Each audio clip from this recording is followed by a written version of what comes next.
You all are very lucky, and we are also very lucky. Why? Because in the political environment, क्योंकि राजनीतिक दृष्टि से जो लोग कार्य में जुड़े हैं, उनको हम ये कह सकते हैं कि जिसे भारतीय जनता पार्टी के कार्यकर्ता के रूप में काम करने का मौका मिला है, वह अपने आप को भाग्यशाली इसलिए मानता है कि हम ही एकमात्र पार्टी हैं, हम ही एकमात्र पार्टी हैं जिसे दुनिया की सबसे बड़ी पार्टी के रूप में स्थापित हुए। हम ही एक पार्टी है जो आइडियोलॉजिकल बेस्ड है, वैचारिक प्रतिष्ठान पर खड़े हैं। हम ही एक राजनीतिक दल है जिसकी विचारधारा अटल है, जिसकी विचारधारा कभी डिगी नहीं, कभी टली नहीं, कभी हम अपने विचारधारा से अलग नहीं हुए। बाकी सभी राजनीतिक दल आजादी के बाद कोई सोशलिस्ट के नाम से चला था और कैपिटलिस्ट बन गया, कोई कम्युनिस्ट के नाम से चला था, वो कैपिटलिस्ट बन गए, कोई अन्य दलों के दृष्टि से विचारधारा को लेकर चले थे, लेकिन वो सब समय रहते रहते बदल गए।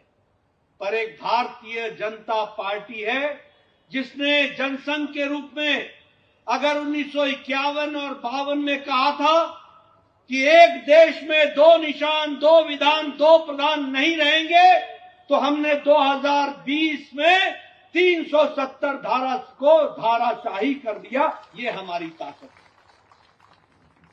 अगर 1996-97 में हमने कहा था कि हम राम मंदिर का बनाने के रास्ते को प्रशस्त करेंगे, तो हमें खुशी है कि 2024 को 20 जनवरी को प्रधानमंत्री मोदी जी के माध्यम से रामलला की प्राण प्रतिष्ठा होती है और हम उस वायदे को पूरा करते हैं।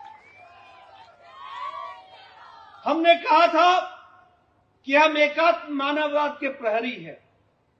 हमने एकात्म मानववाद के प्रहरी होने के नाते हमने अंत्योदय चलाया। अंत्योदय के बाद सबका साथ, सबका विकास, सबका विश्वास, सबका प्रयास, इसको आगे बढ़ाया। और इसके बाद प्रधानमंत्री मोदी जी ने ज्ञान की बात की। ज्ञान मतलब गरीब, जी फॉर गरीब,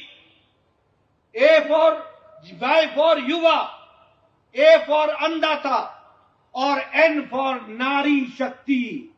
अगर इनकी चिंता हो जाती है, अगर गरीब की चिंता हो जाती है, अगर युवा की चिंता हो जाती है, अगर हमारे किसान भाई की चिंता हो जाती है, अगर हमारी नारी शक्ति की चिंता हो जाती है, तो देश की चिंता हो जाती है, देश की चिंता हो जाती है। यानी जो बात हमने 51-52 में कही, वही बात हम 2024 तक कहते हुए आगे आए। इसलिए हम आइडियोलॉजिकल बेस्ड पार्टी है। हम अकेली पार्टी है जिसने कहा कि हमारी मुस्लिम बहनों के साथ अन्याय नहीं होना चाहिए।